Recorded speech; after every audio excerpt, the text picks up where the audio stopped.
Welcome back, beautiful bastards. The name is Wolf, and this is day 2 of my Ancestral Commander Generals Cry build. We have entered the red maps. We have made a lot of changes to our skills, to our gear. We picked up a brand new budget mace as well, which you should be able to look into in case you are struggling with crafting one, which is what I'm currently struggling with. I do have a lot of crafts still to make and a lot of problems to solve. We'll discuss all of that in the gearing section and, of course, the gems that I'm using, because I am using a lot of new gems too, and I'm not entirely too happy with it, but I do need to switch to a crit version before I can finalize my gems in my POB. But unfortunately, unless you have hits can't be evaded on your weapon instead of on the tree, critting is a bit of a problem, considering the crit deny on Resolute Technique, as you may know. But yes, other than that, we have switched the Cyclone as a result of the mace switch from the axe. We had a budget axe, now we have a budget mace. A little tougher, a little stronger. It has gotten me into red maps. I am incredibly tanky still. I am face tanking a lot of things, although my overall sustain in terms of life and mana is sometimes problematic depending on the mods I'm dealing with. I am not sure how to solve mana without a mana flask yet, despite having instant and decent mana leech from the tree itself, so that's something we're looking into. And the single target, as a result of not having crit and not having a decent automated curse like the Assassin's Mark, is a little bit problematic. As you can see in this boss fight right here, I forget to put my punishment, which is a little bit of a problem. But other than that, we are in red maps, we're farming, we have a couple of divines to our name, so things could be worse. So let's talk a little bit about the changes. And the Autumn Wolf returns. As you can see, we have a new hammer that's surprisingly very fitting to the Autumn set. Look at the green. Very cosmetic, very demure, if you will. We are level 85. Wolves may cry in case you want to check PoE Ninja for live updates. Otherwise, 420 strength. Very nice, very nice. But yes, the pile driver is the weapon I spoke about. We are still on a Cyclone 4-link for the record, so we're not doing too bad since we have reached red maps on a 4-link and a 5-link respectively, which is pretty solid, honestly. We are running the Shockwave support, Pulverize, Cyclone, and Endurance Charge on melee support. Once I 5-link it with Fortify support, I can respec some points on my tree and actually start thinking about maybe getting some permanent onslaught. I am working on crafting a little bit of a cluster here. I'm looking for mob mentality with lead by example. But yes, lead by example, as you can read the line there, will give us permanent onslaught, which is going to be very comfy. We can change out some flasks. It's going to give us a lot of opportunities. But yes, that's for the future. Right now, though, this is the budget option mace, which is very, very good. It was about 30 to 40 chaos when I purchased it. It is a pretty decent roll, and it's going to be your go-to in case you are struggling with recombinating or crafting, such as I am. I have not yet been lucky, and I have been struggling putting the big fizz mods on a actual good mold together. But other than that, we still have the basic nonsense helm with life and a resist. We are currently using punishment. I keep forgetting to press this because I am used to automated curses and I have so many buttons to press. This is what I was afraid of, considering I prefer automation because my hands hurt. But other than that, I am looking to switch this into a curse, an automated curse, or otherwise preferably a automated mark once we go to crit with Assassin's Mark. That's going to be very, very powerful if we get our hands on it, but that requires a crafted hammer, or at least a different source of hits can't be evaded. Frost Blink is still our go-to movement. You don't have to level this, but you can blink while you're cycloning, which is very comfortable for the sake of movement, getting into packs or out of packs for that matter. We still have 2 budget rings, but honestly, these budget rings are very, very good. I am looking to maybe get some corruptions on them. There's like a lot of good corruptions on rings you can get, especially if you double corrupt them.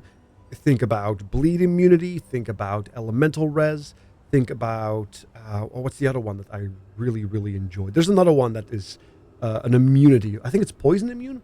That's also very good because I currently have no chaos res, which is very lovely, because I'm dying due to the suicide, self-explode on death effects that are chaos-based constantly. We're still using our 5-link on the chest. We can definitely replace this very, very simply once I figure out how to get some 5 or 6 links, but that's a future project. I did update my neck piece for some much-needed dexterity and intelligence since we have switched some gems around. Speaking of, we are using now Herald of Ash as opposed to Pride, since we are using Tectonic Slam, which is fire-based mostly. And we're also using Herald of Purity for more Fizz damage, since we are converting Fizz. That's going to be more damage, very, very nice. So it's going to be a better result for us than Pride is at this point, considering Herald of Ash also gives us more fire damage, but also a little bit of an overkill proliferate effect, which is very, very nice for clearing. War Banner is still here. Blood and Sand is still here. As you can see, it's in Blood stance. Speaking of the 5 sockets right here, we are using General's Cry, Auto Exertion still, Tectonic Slam of Cataclysm. Not too expensive of a gem. I still have to quality it. But yeah, since we have a lot of endurance charges, this is a phenomenal pickup. I do think Earthshatter, unless you have some really good weapons, is going to be better for single target. But this definitely feels very satisfying. It reminds me of my old Chieftain days of filling up the entire screen with the Tectonic Slam based on your endurance charges and just farming. It's very, very good. Pulverize, just more dam, and of course endurance charge on melee support, which once again doesn't generate endurance charges for us, but allows the mirages to scale of our endurance charges because we are generating them with the Cyclone, right? Very, very important. Alternatively, we're also generating them with Endurance Cry, which we get through Comb. So in case you find yourself on a boss fight or you just want to build up before you go into a boss fight, if I press R right here, which is my Enduring Cry, because of our masteries on our tree, we are guaranteed 2 each time if nobody is around. Plus, also it allows us to generate permanent rage if we are actually in combat, because as you can see, we are generating rage. So if our General's Cry procs, we're generating rage. It's very good due to the masteries and the auto exertion. So we never should run out of rage, and we should never run out of our charges if we do it correctly. And it's only going to become better in the future once we get things like mob mentality, which I'm still crafting. It's a bit of a fuzzy thing, but yes, it works. Trust. Desecrate level 1, because we only care about the bodies being around if necessary. This is doing my head in, though. I am looking for a Corpse Walker, or maybe the tech is to just cast while channeling into a Desecrate, because having to press this constantly I keep forgetting it. I'm so used to automation. Maybe I'm just lazy. Maybe I'm just a bad gamer, but I prefer automation, and Desecrate hard casting just does not feel good, especially with no cast speed. It does feel so bad. Leap Slam, faster attack, very self-explanatory. Might have to put a life tap in there just to help with the mana. It's one of the solves I'm currently looking into, which is why there's a red gem there. And I already talked about the auras. So that's kind of it for the gear. We're still using the same Quicksilver Onslaught, which is going to be replaced. We did switch, or we still are using the Prismatic with some penetration as a result of Tectonic Slam being the main source of our damage, and we're going to do some conversion as well. I'm still not sure if I want to ultimately switch to fire, full fire, or maybe some cold for the chill, if not the freeze effect, because if we go to our tree, and now that we are using hammer, we actually picked up a mace mastery, which allows us to inflict chill as well, which is a nice defensive layer by slowing everything down, which is very, very good. Anyway, first things first, though, as you can see, this is our current Ascendancy for the Ancestral Commander. We started with Call of the Ancestors, but we unspec'd that because we picked up Deep Breaths right here. Once you have enough cooldown recovery, you can drop this, because otherwise your mirages will go too fast and they will be replaced before they can attack, and then you don't do any damage. It's better to have too little cooldown reduction than too much in this case. But it's a little bit of a fine-tuning process, but we'll get to that in the future. Right now, just getting Deep Breaths the long way around and dropping Call of the Ancestors feels really, really good with the weapon speed that I currently have. On top of that, we picked up endurance charges because we're kind of pseudo-endurance charge stacking. We have the Ancestral Defiance because this thing is bricked for tankiness. And then speaking of things that are preventing bricking, Toughened Skin is very nice. Most people are recommending Toughened Skin as your third Ascendancy. I, however, think Born Under Fire, assuming you have a little bit of extra fire, max res, and are fire kept, might be better in case you haven't done Uberlap, haven't done Uberlap yet, because otherwise you might get one-shotted due to the high fizz damage of Zara. But yeah, if you are comfortable with that regardless, then yeah, pick up Toughened Skin. Toughened Skin is the third one. Otherwise, pop off with Born Under Fire. But yeah, we have all 4. We have Uber Ascended. Not much has changed at the very beginning. We're still going to do the value points, versatility, Heart of the Warrior, Warrior's Blood, Diamond Skin. I did pick up kinetic impacts just for some stun, double damage, and so some base damage, but also the mastery for rare and uniques, because that's one of the things I'm currently struggling with as a non-crit build that has a mediocre budget weapon. We still have Soul of Steel, Bloodless.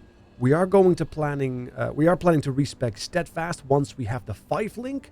So we're going to unspec all of these points and then pick up a cluster either down here for the extra damage or straight up here for the convenient armor points and access to the cluster. Speaking of convenient access, Cannibalistic Rite to help with the mana and the reservation, Juggernaut, value, endurance charges, obviously. I have opted for the long way round due to the reduced enemy stun threshold. However, once we get enough damage, this seems kind of useless, and we might be better off speccing into increased stun duration or just unspecking these 3 points altogether. I am not sure yet. It depends on how things are going to flow. They don't seem particularly strong to me for the level of investment. So maybe we'll unspec the entire wheel in the future and go more the elemental route, because we have gone up. We did pick up Devotion, another endurance charge, and we picked up Divine Fury so that we can get access to Elemental Mastery for the Inversion, which is a very powerful tool. We know this because I typically take it on the right side for elemental damage with the Frostblades of Catabases or any kind of trickster shenanigans that I do on the right side. Other than that, it's very much still the Archaiser tree, just slightly adjusted for maces and a little bit of elemental damage.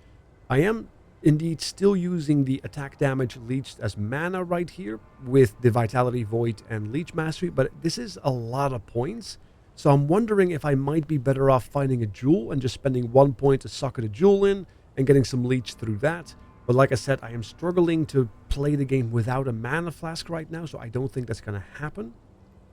We still have some value points right here for Destroyer. I'm currently working on Invigorating Blaze, so I can pick up a convenient 40% fizz damage converted to fire, which hopefully should convert our Tectonic Slam to 100% conversion, because the baseline is 60, as you can see right there at the blue text, 60% of physical damage. So we're problem solving. It's day 2. It is going all right. We're in red maps. I got some currency to my name.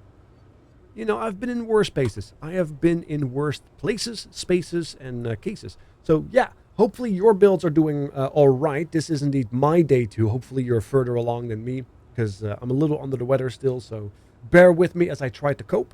But otherwise, if you have any kind of like secret tech or maybe some mana tech, by all means. Otherwise, I'll figure it out. But that's probably going to be some fuel the fight type of thing with a large cluster or something. To juice the sustain there, but we'll see. Or jewels. I think it's jewels. Maybe it's jewels or cluster, which I guess are jewels. Anyway, I'm going to think on it, is my point. And I hope that you guys have a good weekend. Thank you so much for hanging out. Enjoy the Legacy, not Legend, Legacy. I did mention that incorrectly a few times in the previous video, but keep an eye out. I'll see you guys next time. Thank you so much. I'm out.